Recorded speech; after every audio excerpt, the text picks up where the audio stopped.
Thank you very much for coming to this event, which is not going to take a lot of time, but just to gather to launch our 7 minimum electoral reform fundamentals that will sufficiently prepare our great country, Zimbabwe, for the next level in leveling the playing field of our elections and also creating a platform for a political democracy of our country and making sure that we do not have disputed elections. But, honorable members of parliament, ladies and gentlemen, our councillors, allow me to just say we are meeting within a context of very sad developments in our country. 14 June 2022, our 2 members of parliament, Honorable Job Scala and Honorable Stole, were arrested. To this day, it has been 105 days, 105 days.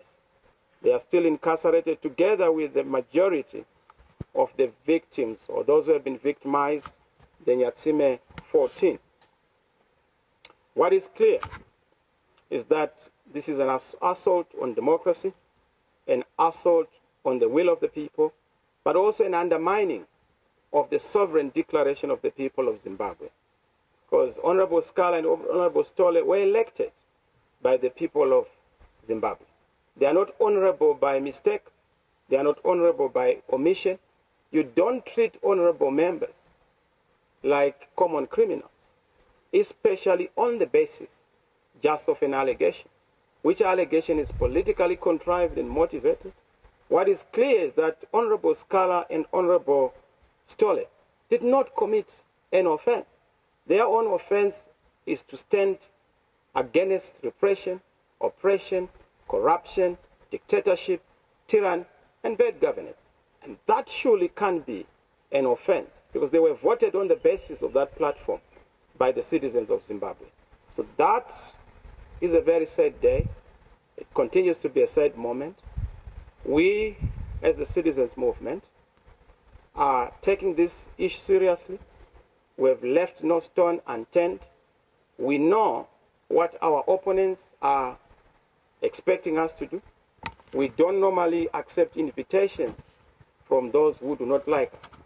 Neither do we accept advice from those who stand at the opposite of the moral and political spectrum.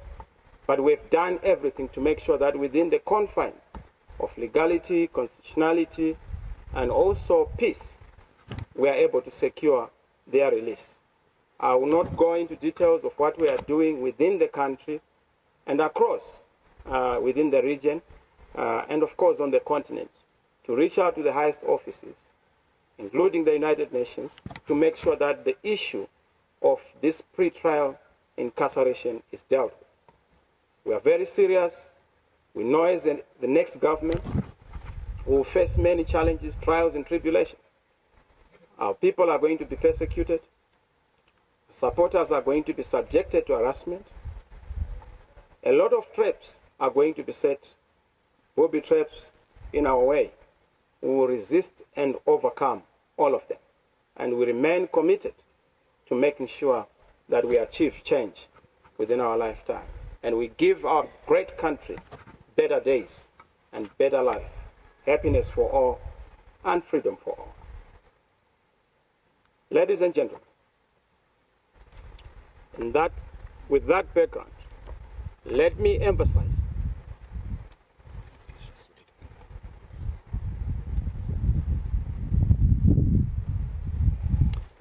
Ladies and gentlemen, with that background, let me just emphasize the fact that this document we are launching today is our humble submission to the ongoing discourse on what needs to be corrected to conduce the environment for elections in our country.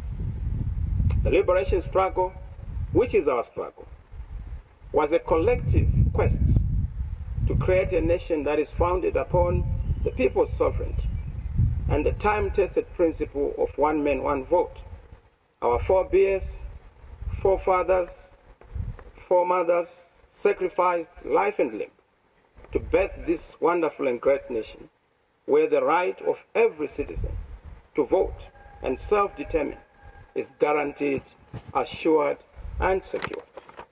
The right to vote is a fundamental principle, and so fundamental and so precious that without which the people cannot truly be free and independent. I was in Uzumba Maramba Pfungwe just a couple of weeks ago. The stories, gory stories I got, the narrations of citizens in Uzumba, you would not imagine that we are in a free Zimbabwe. They have not known independence. They have not tested independence. They have not known the meaning of the right to choose, because choices are made on their behalf. And the right to choose attracts death or vandalism or destruction of property. That tells you that we have destroyed the very foundation of the liberation struggle, its ideals and principles. And that is the platform we stand on. As I stand together with other change champions within the change champion movement, we are pushing for the restoration of that special social contract, that new consensus between the citizens and those who govern. And I must say, those who govern them, not those who rule them. Some would love to say that they are rulers, but that is what is fundamentally wrong about our politics. We have people who are chosen to lead, but they end up ruling. And that is the tragedy, not just of our country, but also of the African continent. And that is what we seek to challenge, correct, and put into proper context. And I can tell you that we are no Mickey Mouse in fighting for this alternative and ideal. We rest and stand on the shoulders of Kwame Nkrumah. We stand on the shoulders of Nelson Mandela, Rolihlahla. We stand on the foundation of Amilcar Cabral. We stand on the foundation of Frantz Fanon. We stand on the foundation of great men and women who have fought to liberate this country, to liberate our continent and nations, to make sure that the right to vote is respected, because it is the sole source of authority for any individual to govern in a modern democratic society. Voting is such an instrument, an important element that citizens have to utilize and invoke to self-govern, self-correct. There is evidence that everything has gone wrong in Zimbabwe except ourselves. You can look at the number of people who are in the diaspora, over 5 million. That tells you that something is wrong in Zimbabwe. You look at the number of people who die every day on account of diseases that we can actually deal with. That tells you that something is fundamentally wrong. The blackouts, the power blackouts that we are experiencing every day, something that is normal to have a shortage of everything. A shortage of love, a shortage of leadership, a shortage of water, a shortage of power, and more importantly, a shortage of government. That is not normal. We need to correct all those challenges that we are facing. But the fundamental source within which we have to correct that is the right to vote, which is the lifeblood of any democratic, progressive, and prosperous nation. And that right is enshrined through a peaceful, free, credible election that is held through a process of simple, accurate, and verifiable, transparent election. But you would realize that since 1980, credible and undisputed elections have been a pipe dream in Zimbabwe. People have not been able to choose their own leaders. There was a fight between President Mugabe and President Joshua Nkomo.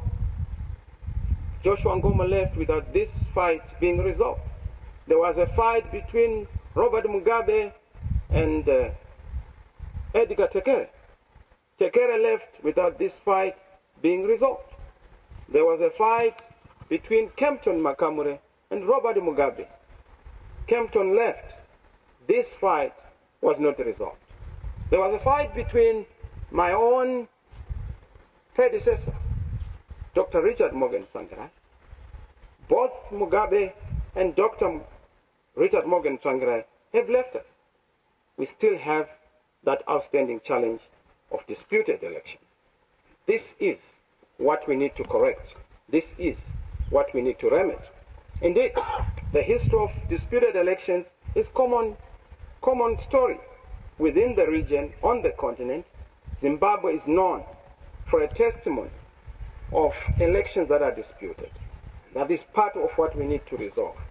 It is within this context that we have learned that from 2018, when we had the election observer mission reports and other critical election bodies sharing their perspectives on our election, we have been unfortunate that insufficient work has been done. There hasn't been any appetite to reform and correct all the boxes being ticked that we failed to make sure we put in place. As you know, bad politics corrupts good economics. Our country has been in this inextricable link between bad governance and disputed elections. As we speak, not only do we have a disputed and contested occupant of the presidency, we also have a disputed and contested electoral process. We also have a disputed and contested electoral program and landscape. Certainly, as we look at this crisis of disputed elections, which is the main source of our problems in this country, we need to find a common solution. The solution being our PREPARE document. PREPARE is our humble submission. To say PREPARE as an acronym is Pre-election Pact on Reforms. This is a product of wide consultative programs with the citizens. We have listened to the voices of the war veterans. We have listened to the voices of the students. We have listened to the voices of labor, trade unions. We have listened to the voices of the women. We have listened to the voices of the church. We have listened across the board in the rural areas, traditional leaders telling us in their own perspective what they need to be seeing put in place. A lot of people complained, particularly those in ZANU-PF, when I mentioned the issue of the United Nations as a multilateral body to oversee and supervise our elections. But I got that from Manicaland, from one of the chiefs who told me, and I will not mention the name, who told me that ZANU-PF must be the last ones to complain about the UN running or supervising the election in this country. Because in 1980, we asked them to do it on our behalf, and the United Nations did a perfect job. So it's not something new, it's not something bizarre. This is coming from the citizens. And when I articulate the citizen voice, don't shoot the messenger. Please understand the substance of the message. It's not my story, it's the story of the Zimbabwean people, the citizens themselves, who are demanding this. As I indicated also, the International Electoral Observer Mission reports were very clear. NDI, IRI, the European Union, the Commonwealth, the African Union, SADC, they had clear and well-articulated recommendations on what should be done to move our country forward. But if you look at it, not a single thing has been done to move the process forward. This is why we contextualize by coming here with our document, PREPARE. PREPARE is our humble submission to prepare for credible elections, to prepare for peaceful elections, but to prepare for undisputed, free and fair elections, to prepare even ZEC to respect what God says through his people, to prepare ZEC to be ready for the diaspora vote. We are waiting to see ZEC Canada, ZEC Australia, ZEC US, ZEC South Africa, ZEC Botswana, like we saw in Angola for the first time, like we saw in Kenya, like we are seeing in the rest of the region. All of the regional countries, they respect the diaspora vote. So for the 7 issues that we have, which are the 7 pillars, we have identified 7 fundamentals that we are saying this is our humble submission on the table to the people of Zimbabwe, to other stakeholders, on how we are going to resolve issues. This is our plan to rescue Zimbabwe. This is our plan to exit our country from this vortex of a political crisis. And we've identified 7 of them. Number 1, the right to vote. Number 2, the credibility of the electoral body and its processes. Number 3, timeous, real-time announcement of the result. We saw it in Kenya, it works. Of course, there are the issues here and there, but we must have people knowing the full result. We have the issue of the credibility of the voters' roll. We have the issue of the security of the voter. We have the issue of the security of the vote. We also have the issue of political freedoms, in particular access to the media. We have issues that we have articulated and raised that we would want to go into without exhausting all of them.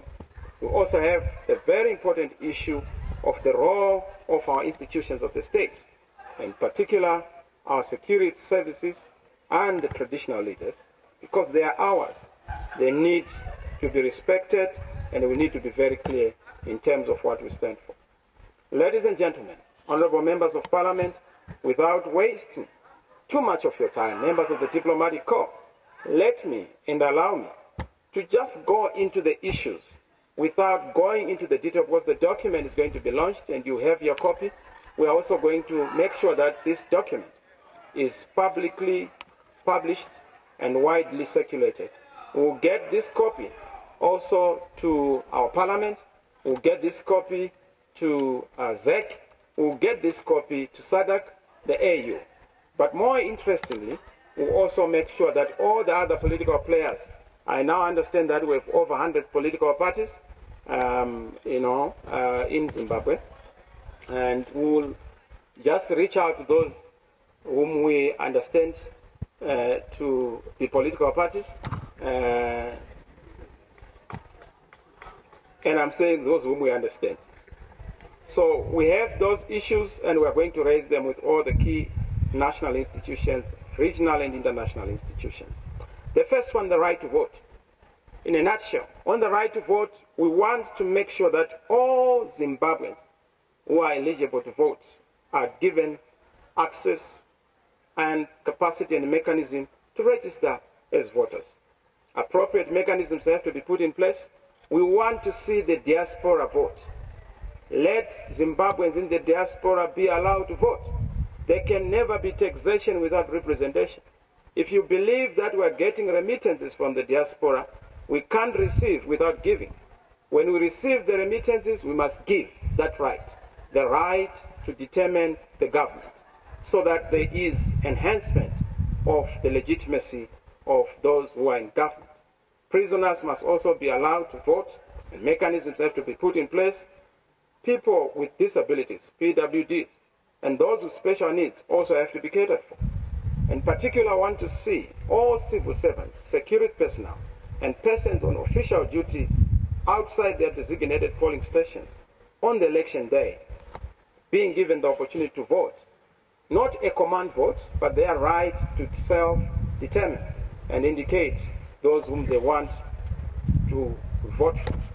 Voter registration has been marred by a number of challenges under our government, which is sure to come. We will make sure that there's automatic voter registration, because if we have a citizen's roll, surely we should be able to then, from that digital platform, produce a voter's roll on those who have attained the age of 18. The obligation on the citizen or resident is just to come and indicate the polling station where you want to vote, so that our polling station-based voting is not violated. So voter registration is very important. We also have a raft of issues that we have indicated there. I will not go into the details of them all, but just to suffice to say that we are also emphasizing the issue of voter education, in particular, voter education that ensures the secrecy of the vote by the Zimbabwe Electoral Commission and also other stakeholders. ZEC must be, as an obligation, be asked to dispel misinformation and propaganda that some elements have been peddling, particularly in the countryside, that people would know where you would have voted, and that you will be killed if you vote for the alternative, and that if you vote overwhelmingly for the alternative, you will die. I'm sure this lie has been dispelled in Bulilima Mangwe. In Bulilima, we managed to win of the 3 seats that were being contested. ZANU-PF had all of them. In 2018, we won 2 of them. And after winning 2 of them, I haven't heard that there's one person who has died on account of having voted for us. That is sufficient evidence that the citizen movement is on the move. And of course, you know, the by-elections that we have had, we've won over 65% so far. Out of the MPs, 28, we won 19. Out of the 126 ward council elections, we've managed to win about 84. That tells you that we're a serious force. And that's why you listen to ZANU-PF, they are panicking like a snake. They understand that they are fighting a baobab tree and they want to cut it using a razor blade. They will not succeed. They are panicking. We are on the move. We are unstoppable. And they will not be able to stop us, I can assure you. They will try all sorts of tactics. We are on the move and we are in the driving seat. That's why they are backing, because they know that we are the dog with the bone. And we are not moving. We are not moving sideways. We are not moving backwards. We are very clear about what we are doing. So the right to vote, thank you. The right to vote is fundamental, especially the issue of what is in the Constitution, Section 67, that entails the right of all the citizens to have, franchise in voting and in joining a political party of their choice. Number 2 is the credibility of the voters' roll.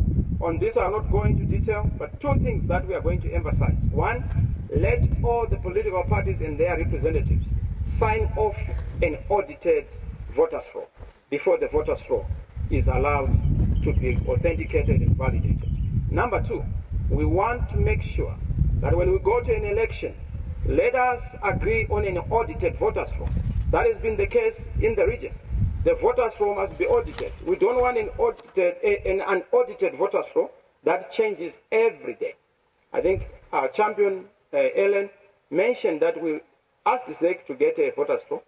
They kept on playing around the voters' roll, saying that, look, the one that you have is not the appropriate one. So we don't want a voters' roll that changes depending on the weather on a particular day. That has to be sorted out. We also want the issue of assisted voters to be dealt with, especially a separate role to be created for those people who would say they want to be on the assisted voters roll, so that we know in advance the people who are there and they are not there on account of coercion, command voting, or other intimidatory tactics. Number 3, the issue of a real-time credible results management system. Let there be real-time announcement of the votes. This system by some other guy who said we must do meticulous verification for over 2 weeks. Yes, the law now is a prescribed time frame, but we want the result to be announced at the polling station. Let the presidential election be announced at the polling station where people have voted, the MPs vote, the councillors vote. And once the result has been announced, it is the valid vote. That is not announcing the whole result. V11 forms must also be collected, posted on a public portal, accessible to members of the media and to us as political parties. If Mr. Mnangagwa wins that kind of an election, I'll be the first one to be before the whole world. CNN, BBC, RT, all the international television stations, to congratulate him and encourage him. And I'll happily accept the role that people of Zimbabwe would have assigned to me.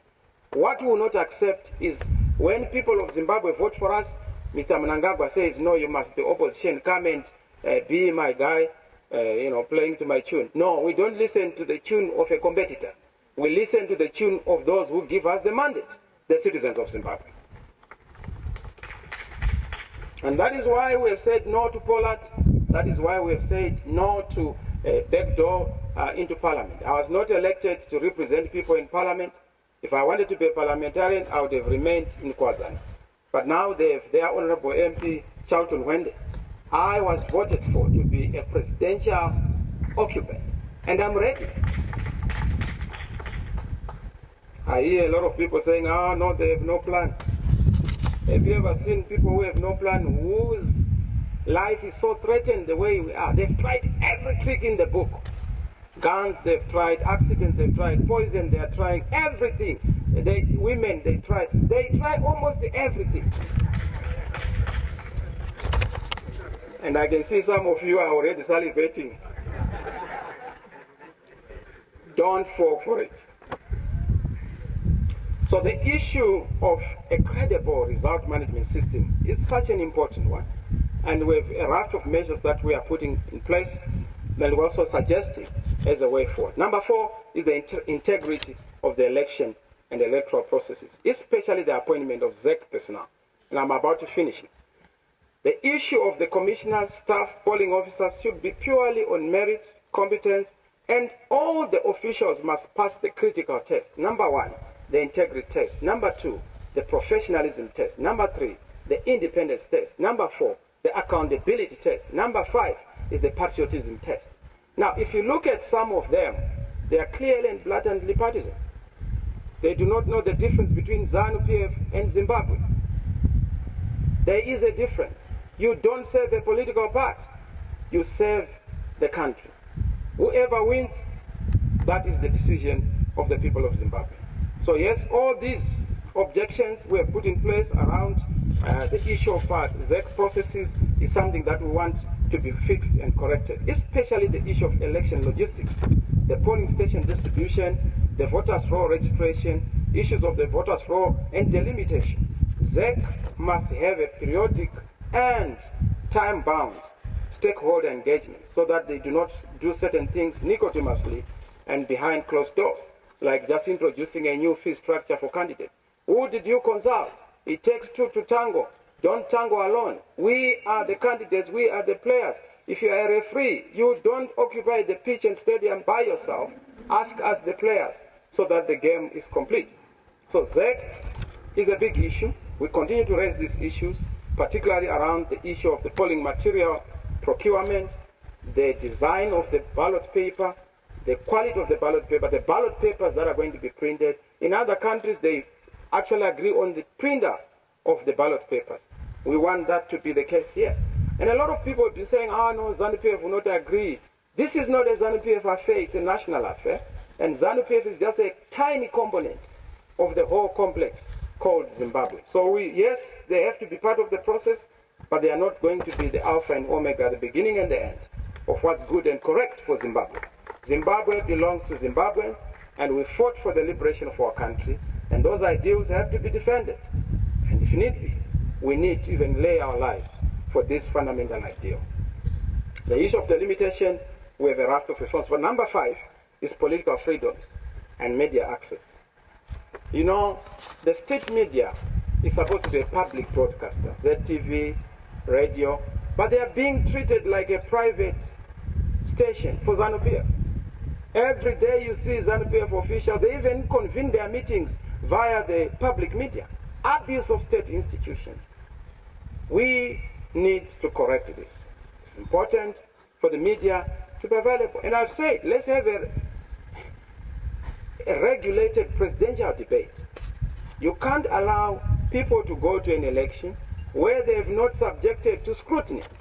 A presidential candidate. I saw in Kenya, there was a presidential debate, and Baba decided to participate in absentia, but there has to be a mandatory way of saying, let the candidates come and face the citizens and be asked and provide solutions.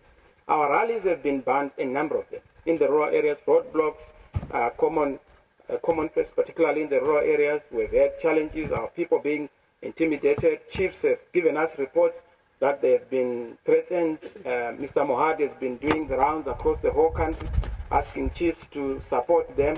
And, those are issues we have to deal with, particularly weaponizing the law, weaponizing traditional institutions, and weaponizing state institutions.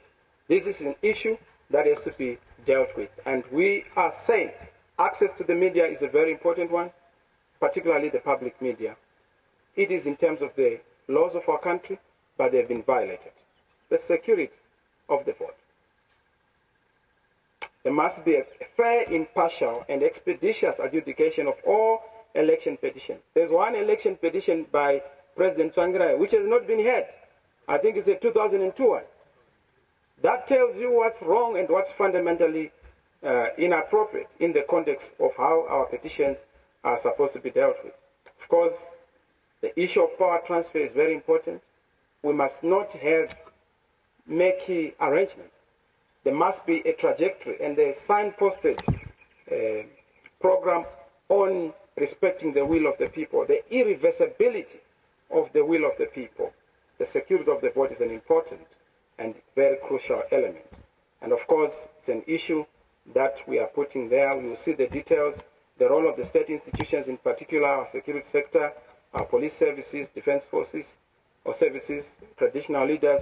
I'm not going to go into detail, but the issue of command voting, command-assisted voting by traditional leaders, coercive and marshalling of voters is an apartheid practice. It is a Rhodesian tendency that has been adopted lock, stock, and barrel by ZANU-PF and must be dropped, must be stopped. We are already working on mechanisms as a citizen movement of making sure that people are freely able to express themselves and they are able to vote in peace and they are able to express themselves. The judiciary is also important. We do not want our judiciary to be under the manacles and shackles of a particular political party because they are not an extension of a party, they are an extension of us as citizens, having derived their mandate from us, the citizens. The issue of election supervision and monitoring is also very important. We want the UN to supervise the elections, SADC to play a very important role, and observer accreditation process to be the preserve of ZEC with minimum influence from the state. ZEC must be truly independent. They must not have their fund coming from the Ministry of Finance or a ministry. They must have a separate fund that is guaranteed by Parliament so that they have accountability to Parliament, auditability to Parliament. As it is, their vote comes under Ministry of Justice. That is problematic, and that undermines the independence. Because he who pays the piper calls the tune. And we want to make sure that we liberate this independent institution from the one who is paying, so that they are paid by the citizens. Last but not least is the security of the voter. Fundamental rights, freedoms, and security after voting must be guaranteed. This whole primitive thing, do you know, in Zimbabwe we are worse off than baboons and monkeys. The way we fight over politics, you would never see that kind of a fight when you go to the bush. Donkeys don't even fight that way. So primitive, using nob carries, spears, stones, that's so primitive. Just over politics. We must change the political culture and say certain things, violence, threats, intimidation on political opponents, roadblocks that are illegal must go. Candidates must not embark on flagrant and open vote buying. We've seen our colleagues in ZANU-PF. They love displaying their loot during elections. And I've advised people in the countryside that, look, when they come to you, take back your money. That is now finding its way back into your pockets. But we cannot have vote buying as a practice. We need to make sure that we allow freedom of all people and their security after voting. In conclusion, I must say that this 7-point prepare electoral reform fundamentals is a critical and fundamental building block to the election integrity and credibility. I'll be engaging the various leaders within the region so that they understand where we are coming from. I have already said this whole debate about sanctions in Zimbabwe have to go. Sanctions have to go, and this is our offer. I've already developed a paper together with our colleagues on how to get Zimbabwe out of the sanctions. This is what we are going to put in place to SADC, to the international community, the way out of sanctions. Part of it is this prepare document, because prepare is our banner of peace. Prepare is our banner of legitimacy. Prepare is our banner of credibility. And that is why we must give effect to these requirements, because this is the new consensus post-independence that has to be built around transforming our country. Having done all this extensive consultation with the citizens, I'm sure you know that the issues I'm saying and mentioning are a profound and modest indication of the requirements that Zimbabweans are asking for in order for us to have a free and fair election outcome. A new great Zimbabwe in our lifetime is a possibility. We can make it. One people united, one nation, one vision. God bless you. God bless Zimbabwe. God is in it. I thank you. I'm a king, yes, I'm a king, I think I'm a king,